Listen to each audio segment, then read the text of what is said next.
સોનાના ભાવ અત્યારે આસમાને પહોંચી ગયા છે અને એક તરફ લગ્નની સિઝન ખીલી છે ત્યારે બીજી તરફ સોનું બજેટની બહાર જતું રહ્યું છે ત્યારે લોકો સોનાની ખરીદીમાં પણ હવે કાપ મૂકી રહ્યા છે। જે સોનાનો ભાવ 58,000 આસપાસ 2-3 મહિના પહેલા હતો, આજે એ જ સોનાનો ભાવ 68,000 પહોંચી ગયો છે। લોકો હવે જરૂરિયાત મુજબ જ સોનાની ખરીદી કરી રહ્યા છે, જેથી સોની બજારના વેપારીઓમાં ચિંતા જોવા મળી રહી છે, કારણ કે સોનાની ખરીદીમાં 40 થી 50% લોકો કાપ મૂકી રહ્યા છે। બીજી તરફ લોકો સોનાના ભાવ વધવાથી સોનું ખરીદવાને બદલે ઘરમાં જે સોનાના જૂના દાગીના પડ્યા છે તેને રિસાયકલ કરાવી નવા કરાવવાનું એક ટ્રેન્ડ જોવા મળી રહ્યું છે।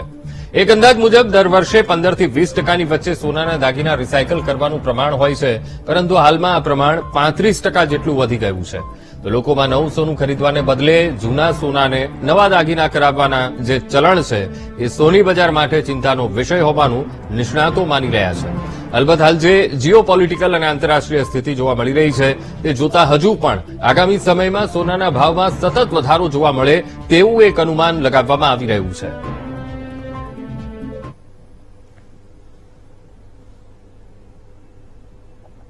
ગ્રાહકોમાં અત્યારે જે સોનાના ભાવ વધારો થયો છે તેને લીધે ખરીદીનું પ્રમાણ નહીવત થવા પામ્યું છે, કારણ કે ગોલ્ડના ભાવ અત્યારે જીઓપોલિટિકલ અને ઇન્ટરેસ્ટ રેટને કારણે ઘણા વધી ગયા છે। તેને પ્રમાણે ખરીદીનું પ્રમાણ ઘણું ઘટી ગયું છે અને ગ્રાહકો રિસાયકલિંગ કરીને પોતાના પ્રસંગ અનુરૂપ દાગીનાઓ અત્યારે બનાવી રહ્યા છે અને સોનું ઘટવાની રાહ જોઈને પછી દાગીના ખરીદીશું એમ અત્યારે એમની મેન્ટાલિટી થઈ છે। એટલે અત્યારે ગ્રાહક ખરીદીનું પ્રમાણ એકદમ નહીવત થવા પામ્યું છે અને જીઓપોલિટિકલને કારણે પણ એની અસર જોવા મળી રહી છે। અમારા ઘરે ફંક્શન હોવાથી અમે જૂનું સોનું ઘરે પડ્યું છે એક્સ્ટ્રા એને આપીને નવું ગોલ્ડ લેવાના છીએ અને હારે એક્સ્ટ્રા કોઈ બી વસ્તુ બી અલગ લેવાના છે। ઓલવેઝ ગોલ્ડના ભાવ ઊંચા જ ગયા છે, આપણે ઊંચા ભાવ ગયા છે તો એવું જ નહીં વિચારવાનું કે નથી શોપિંગ કરવાની, ઘરે ફંક્શન છે તો શોપિંગ તો કરવી જ પડશે, એટલે એક્સ્ટ્રા બી શોપિંગ કરીશું અને ઇન્વેસ્ટમેન્ટ બી થાય છે ગોલ્ડમાં, કોઈ દિવસ ફ્યુચરમાં કામ બી લાગે છે। ગોલ્ડના ભાવ ક્યારે નીચે ગયા જ નથી। દાગીના રિસાયકલ કરવાથી ફાયદો એવું છે કે ફ્યુચરમાં તમારે કોઈ બી વસ્તુમાં તમારે ફ્યુચરમાં કોઈ પણ પ્રોબ્લેમ કંઈ પણ હોય ત્યારે કામ બી આવી શકે છે। ત્યારે સોનામાં ખૂબ જ સારો માહોલ છે।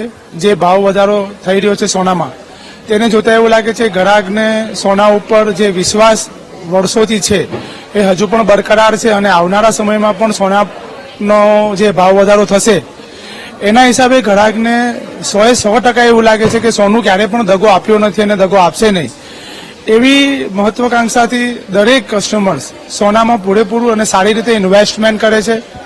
હમણાં ટૂંક સમયમાં કદાચ ભાવ વધારાના લીધે કદાચ એવું લાગે કે કોઈ પણ આવનાર પ્રસંગ માટે સોનાને રિસાયકલ કરીને જે માત્રા હતી પહેલા સમજી લો કે 20-25% હતી તે હવે કદાચ 30-35% થાય છે, પણ છતાં પણ એપ્રિલ મહિના અને મે મહિનાથી લગ્ન સરાની સિઝન જો શરૂ થવાની છે એના સંદર્ભમાં ગ્રાહક હમણાંથી જ ભાવ વધારો ન નડે એ સંદર્ભે હમણાંથી જ ગ્રાહકની ખૂબ જ માત્રામાં એડવાન્સ બુકિંગ પણ ચાલુ છે।